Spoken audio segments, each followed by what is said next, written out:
Assalamualaikum teman-teman semua, jumpa lagi dengan saya Gunawan dari Rumah Belajar Hekto. Kali ini kita akan membahas mengenai manusia sebagai makhluk sosial. Seperti apa, bagaimana, jangan lupa untuk simak video ini sampai habis, serta klik like, share, subscribe, dan juga komen, oke?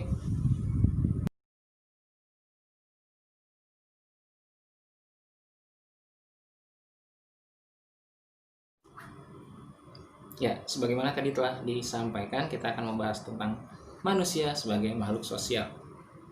Kita bahas dulu definisinya satu persatu. Menurut Adam Smith, manusia adalah Homo homini socius, yang artinya manusia menjadi sahabat bagi manusia lainnya. Sudah sangat jelas ya, seringkali kita melihat manusia tolong-menolong, membantu ketika diminta menolong, bahkan tanpa diminta. Ketika tahu teman dan kerabatnya sedang kesulitan, dia langsung menolong tanpa diminta. Dia tahu dapat kabar tahu nggak sih lagi kesulitan loh. Oh gitu ya, si A yang rumahnya di jalan X itu ya. Iya, oke deh, ntar kita coba bantu yuk. Ntar gue datangin si A. Itu contoh bentuk sebagai yang dikatakan oleh Adam Smith, manusia adalah Homo homini socius, yang artinya manusia menjadi sahabat bagi manusia lainnya. Nah, tapi menurut Thomas Hobbes, manusia juga disebut sebagai Homo homini lupus, yang artinya manusia menjadi serigala bagi manusia lainnya.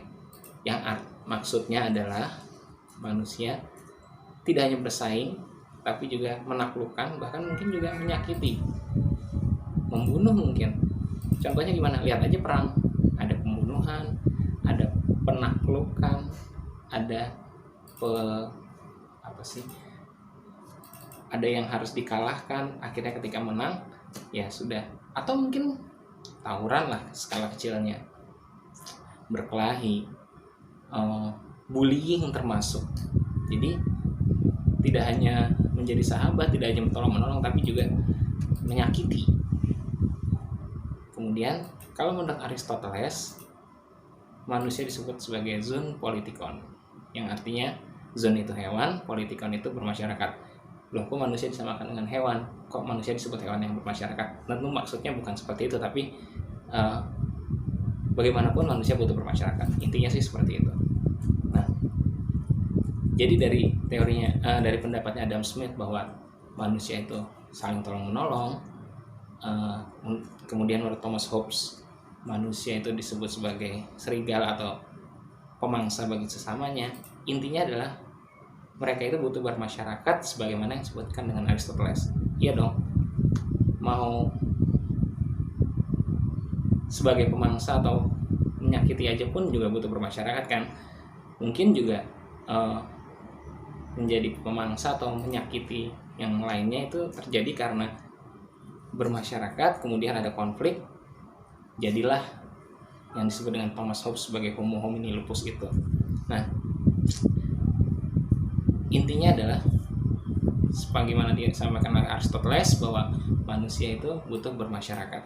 Nah, dewasa ini dalam kondisi seperti sekarang ini, ketika lebih banyak semua dimasukkan ke dalam dunia digital, interaksi, bermasyarakat, bersosialisasi, bergaul, apalah semacam itu,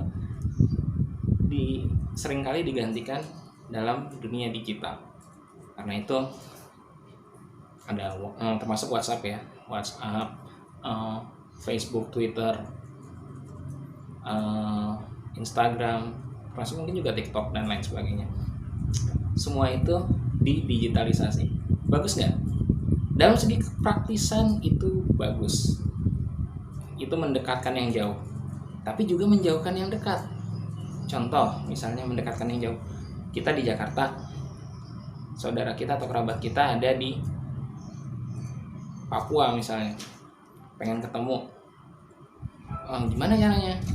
Kalau dulu sih telepon, tapi nggak puas. Sekarang udah ada video call, bisa Zoom juga termasuk.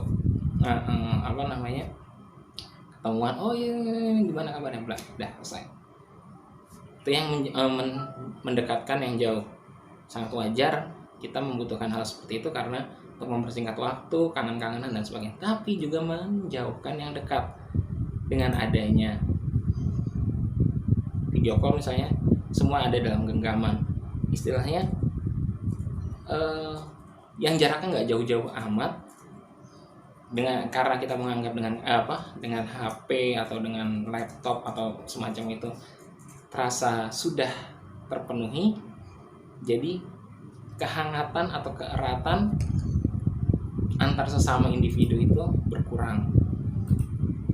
Loh, terus maksudnya gimana gitu? Nah, pasti beda lah ya kalau misalnya orang yang ketemu langsung sama hanya lewat dunia digital, hanya lewat medsos.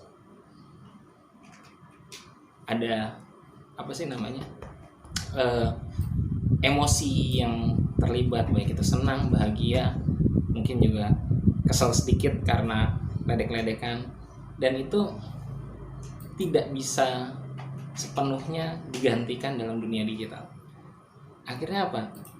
Kita jadinya orang-orang seperti itu, ya udahlah, emosinya agak perasaan emosinya perlahan-lahan tumpul. Jadi akhirnya ya tidak sehangat dulu. Akhirnya gimana? Oh iya kabar. Gimana? Ada masalah? Oh iya nih gini. Oh ya udah deh. Ya, mudah-mudahan segera baik ya. Kalau ketemu kan nggak kayak gitu, ada rasanya. Aduh ya ampun gimana ya. Terus bisa saling bernostalgia, mungkin ngobrol-ngobrol. Gampangnya gini aja deh. Kalau misalnya teman-teman suka sama idolanya, ketemu lewat medsos sama ketemu lewat langsung, senangan mana? Pasti senangan ketemu langsung kan? Kenapa? Kan sama-sama ketemu, kan sama-sama ngobrol, kan sama-sama bisa tatap muka di dunia digital. Pasti jawaban teman-teman, ya beda lah ketemu langsung, bisa salaman, bisa pegangan, mungkin bisa pelukan. Sama, keluarga juga seperti itu. Atau mungkin teman lama, sahabat, bisa salaman, pelukan, dan rasanya pokoknya beda. Dan itu perlahan-lahan mulai tergeser dalam dunia digital. Artinya apa yang mau saya sampaikan, bahwa dalam perkembangan dunia saat ini kita tetap butuh sosialisasi, kita tetap butuh kumpul-kumpul. Walaupun sekarang lagi ada masa pandemi ya, cuman kita berharap nanti segera beres, segera terselesaikan masalah ini sehingga kita bisa kembali ke normal yang sesungguhnya, bisa kumpul-kumpul, mungkin bisa segala macam. Manusia butuh sosialisasi, butuh bersosial, butuh bermasyarakat. Itu udah kodratnya, dan itu tidak bisa digantikan di dunia digital. Seperti itu. Oke, mungkin sekian dari saya. Lebih kurangnya saya mohon maaf. Jangan lupa untuk klik like, share, dan subscribe serta komen. Oh ya, yang mau cek Instagram saya bisa di @sunset_dila. Nanti ada kode di layar. Terima kasih. Saya Gunawan dari Rumah Belajar Hekto undur diri.